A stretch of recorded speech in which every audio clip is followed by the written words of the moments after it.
Hello, welcome to Anime Mystics. I'm Roman, and tonight I am watching Hinamatsuri episode 5.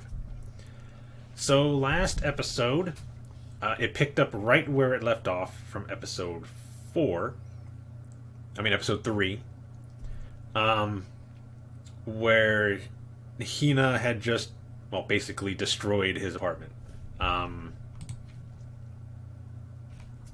did he go all the way up there? Destroyed Nita's apartment. Broke another one of his vases, and just wrecked the place. Because she was trying to clean, she was trying to be nice. Mainly because she didn't want to get kicked out. He had made a comment about how he ran into Anzu and she's homeless right now, and that maybe she should be homeless for a little bit, and he should look after Anzu, and she started imagining how it would be, and she didn't want that, so she started trying to be nice. Anyway, that episode ended with him coming home. Episode 4 picked up right at that moment where he is basically glaring down at her, asking what happened. And she's basically on her knees, like super upset, but he disowns her and kicks her out. Because of all the money he's spending to replace vases that he's buying, because they're expensive. He doesn't buy cheap vases. And all the other damages that she causes. And she rings the intercom, and he answers, and she says she's sorry, but he's like, so? And then she left. So she was homeless for a little bit. She went to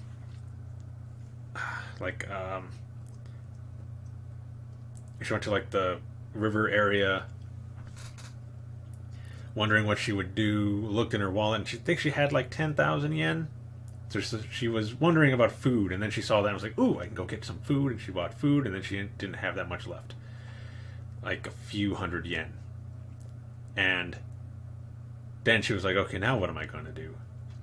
And that's when she ran into Anzu, who took her to the little village that she's living in.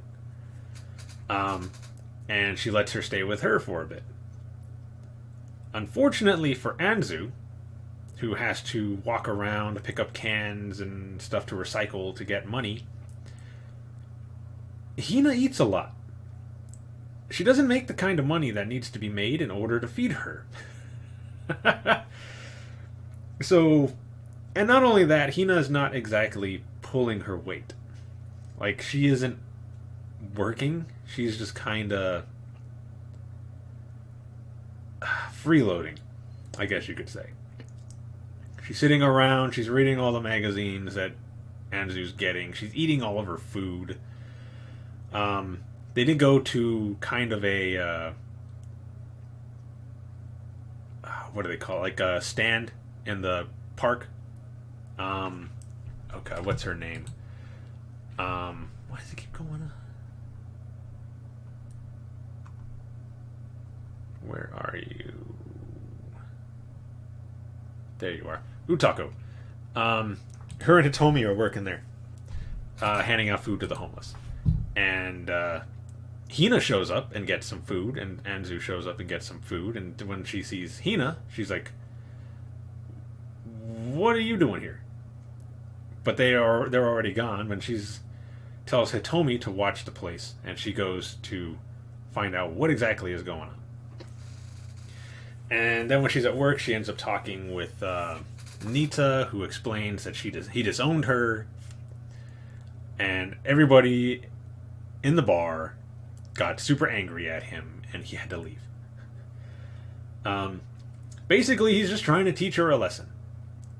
Trying to get her to not just say she's sorry and then have it all go back to the way it was, but have her actually oh god, what's the word I'm looking for?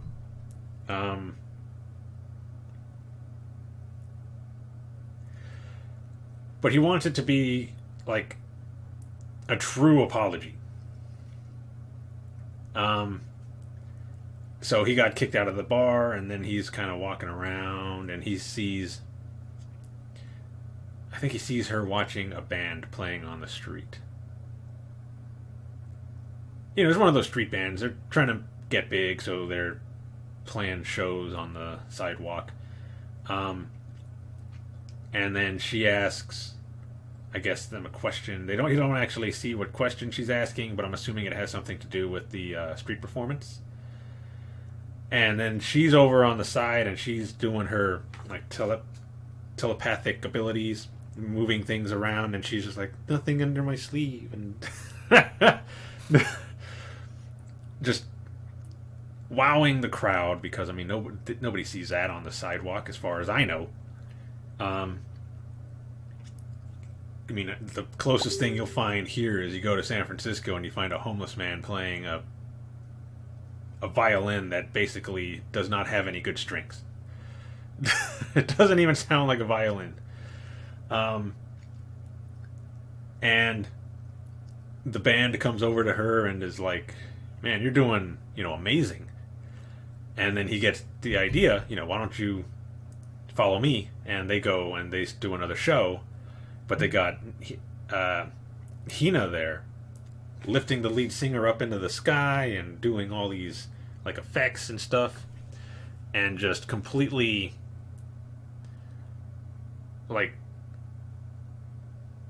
I can't say impressing, because that just understates how amazed everybody was at what was being done on the street.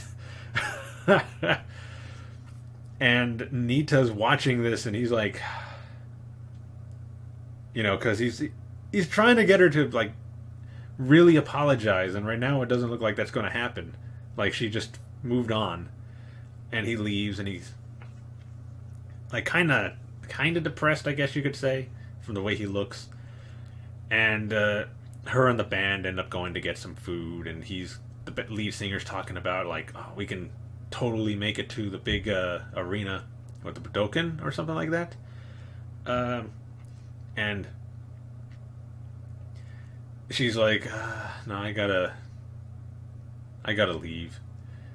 And he's wondering why. He's not sure why she would want to leave when they got this whole thing going. And I don't know who it was, like one of his guitarists or something, like kind of stops him and goes, no, she's got this look in her eye, like she has something to do. And instead of getting angry or whatever, he does what a good person would do. He does a toast to her for, one, helping them out, and two, because she's got this journey she's going on, basically.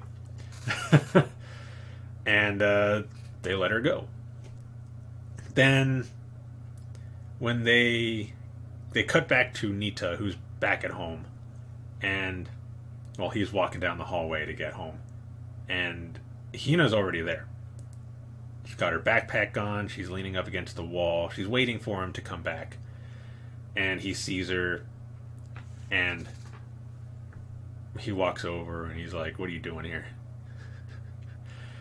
And she sits up and she's like apologizing. And he says the same thing he did when she rang the intercom. He's like, so? And she pulls out a vase that she bought him to replace the one that she broke. And he asks her how much it cost. And it wasn't an expensive vase. She can't afford like $1,000, $20,000, however many thousands of dollars or thousands of yen he spends on these vases. She can't buy that. So he walks off and goes towards the door, and when he opens the door, he says, so are you coming in, or what? And she picks up her bag and runs in the house. And you see that he put the vase up on his shelf. I mean, of course he did. He's trying to be, trying to discipline her and stuff, and teach her about what's not what to do and what not to do, apologizing and stuff like that. I mean, he's basically a single father. um, so yeah, of course he put the vase up on his shelf. She bought it for him to replace the other one. And, I mean, despite how he was acting, I'm sure he really appreciated the fact that she did that. And the second part, really, really short. I think it was only like 8 minutes, maybe. Focused on Anzu and Hitomi. It starts off with Hitomi in the bar, and she's working and making drinks and stuff. And then she gets off work, and she sees Anzu like pulling cans out of the trash, and she asks what she's doing, and she's like, "I'm working." And she tells her, come with me. They talk for a little bit before that, but after a little while she goes, come with me. And they go into this alley where they see this one guy sitting outside, and Hitomi asks him, you guys take out a bunch of cans every night, right? And he goes, yeah, we put them all over there. And there was like 8-9 bags of cans or something. I might be over exaggerating, but it was a lot of cans. And Anzu is like shocked at how many cans there are. And Hitomi asks him, do you think that maybe you could give them, instead of getting rid of them, you give them to her? And he looks over and he goes, well, we're not really supposed to do that. And I guess Hitomi knows that he goes into the back alley like that in order to slack off from work. So she mentions, if you let her have the cans, then I might not go to your boss and tell him how you do this. And he's like, all right, okay, you can come back here and take the cans, but only when I'm back here. And Anzu, like, incredibly like happy about this, thanks Hitomi and tells her, you can come over to my place so I can repay you. And they go to her place. It's the where she's living, and they meet, oh god, I cannot remember the name of the guy that brought her there, but she mentioned him a couple of times throughout their conversation, and Hitomi is wondering, who is this guy? And then she finally meets him. He's a nice guy. And he asks, Anzu, is this your friend? And she's like, she wasn't exactly sure. She's never had a friend. I mean, I guess you can kind of consider Hina a friend, but I mean, they only hung out the once, and then she became homeless because she couldn't go home. And then she kind of kicked her out of the, kicked her out when she was homeless for a little bit. When Hina was homeless for a little bit because she kept eating all of her food. And yeah, she considered her a friend, so she said, yeah. I think Hitomi agreed to that. So they go inside, and she gives her some ramen, like cup ramen, and they talk for a bit, and then Anzu wants to play, so she's like, let's go outside and do something. And she was trying to play, I think it was tag, and she's running through the the wooded area, and Hitomi is just like, I'm so tired, I just want to go home, because she had been at the bar all night. I mean, she goes to school, and then she's basically got to go to the bar and work, so she's up all night. I think it's only on the weekends, so it kind of works out so she can sleep during the day or something. I could be wrong about that, but she ends up just stopping, like right where she is. And Anzu notices that she's not following her and goes back to see what's going on, and she's like, she's asleep. She fell asleep standing up. So, yeah, that's basically where it ended. It ended with Anzu saying that she fell asleep standing up. and then it goes to the credits. So I don't know if it's just going to pick up. I think it's going to pick up right where it left off because I see the shacks. So that might be the case. Okay, so let's get into this episode because I am looking forward to it. So video is going to be located over here, and the link to the reaction is going to be in the description down below. There we go. And we're going to start this episode in 3, 2, 1.